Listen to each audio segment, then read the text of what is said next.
Hey everyone, it's Djimusic, and I'm back for another video. Today we are going to be looking at some of the new Snapshot features, which are pretty amazing. Sorry for not being active. I've been doing stuff, and it's been pretty busy. So yeah. Okay, so let's start out with this. This is actually a map that I've been working on for like 3 months. I gave up on it because it was going to be too hard and not as much fun to reset and stuff like that. You can do exactly what I needed to do with the new Snapshot stuff. So yeah, let's get started. So this is unbreakable glass. You can actually make it in adventure mode. Like if I'm in adventure mode, you can see you can break glass, but it will just repair itself. Because this is basically exactly what happens on servers. If you do it correctly, you should be able to block glitch. Yep, there it goes. So you can block glitch like that and get over. But if you make it like, if you just do this, one more layer, then that pretty much solves it. So now you can't actually get through. Even in creative mode, I can't break anything. The way this works, basically, is just so these command blocks over here. I have one for each piece of glass because you can't really do it otherwise. But if you count this, it's exactly 10 blocks difference. So there's 10 blocks between this and that. So yeah, basically the way that it works is if you look at this, actually, I just realized you can't do that because I don't have it set up that way. So we'll do it like this. Let's do it like, there we go. Okay, so now that we did that, as you can see, this is basically 10 blocks. This uses the SetBlock command. So if you do this, it's basically SetBlock, and then the coordinates. So this is ~0 basically means from the block's position, how many blocks. So this is 10 blocks, and then 20 is for glass. So then I have this in every single block, as you can see. Basically it sets the block 10 blocks away that way. So no matter what, I have one for each block, and it just updates. The reason why it's so fast is just because I have a clock right here that's really fast. So yeah, that's that. Next, I actually have a really cool feature that I'm going to probably implement in my castle control map. That's a map that I never actually released. It's on my server though, and then that's kind of the reason why I actually haven't been playing it too much with the castle control. It's because it's a loot wars game, so you're trying to basically get as much loot so you can kill people. And the loot doesn't respawn, so it's kind of annoying to have to not have loot for the game. Now you can actually do randomized chests. So 42 diamonds are in this chest. If I break it, get the chest, and click the button, load out 2 chests that appeared. 42 diamonds again. Let's see if I can get a different one. 2 again. 3. There we go. And this time it has 2 levers. So as you can see, you can do completely customizable stuff. Also, I have a check that if there's a chest there, then you can't push the button. But you can do this. You can actually not even have the button. You can just have it spawn at the beginning of a round. It's really easy. Basically, this right here, it's wireless redstone. But this is basically just a check to see if the chest is there. So I have, off the button, I have a little this. This is an end gate that checks to see if the testforblock command. It checks to see if at this location if the block is air. If it is, then it does this. So if I break that, you can see that it's now on. So this activates that, which activates this block when they're both off, which basically sets this is the wireless redstone. A new feature, you can actually use completely wireless redstone. So it's pretty awesome. So now basically this is just a check. The reason why this is here is basically because when the chest forms, it actually re-updates this, which causes this command block right here that says this command to go off. Like if I disable that, and actually it's not gonna work, just kidding, not like that. If I disable the torch, then you'll see whenever if I push the button, you'll see, oh, it didn't work that time. Let's see, okay, there it goes.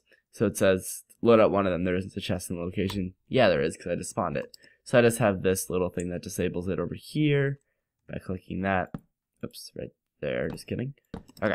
And then that just basically, when you push the button, this turns off, which stops the clock, which stops updating that block, which stops the check. So, how does this actually work? How is this random, you may ask? So this is actually something that's pretty cool. SetBlock showed it first. I wish I could take credit for it, but I can't. So this is SetBlock. SetBlock checks, it sets the block at this location to a redstone block. Up here is actually where the redstone fort is, so it's pretty decently small. Like that's it. It's really small. So it just sets this block right here to a redstone block. That does the exact same thing. The reason why you have to check is because if you do this, then you'll see when it resets the block, the items fall out of it. So that's why I have a check there, just to make sure that the blocks are not blank. Yeah.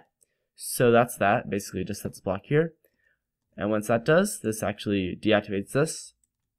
I have a clock over here that randomly, every couple of seconds, it turns on and off one of these, like the torches on a clock. Whichever one is off at the time is actually the one that gets chosen.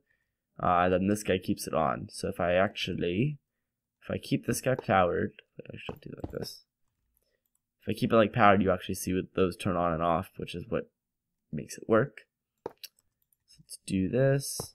Let's see, okay, yeah, I can't actually block that, but you get the idea. So basically, this one has to be, this torch has to be off, and this one has to be off for this torch to turn on. It's another end gate, and then that basically will activate these 3 commands.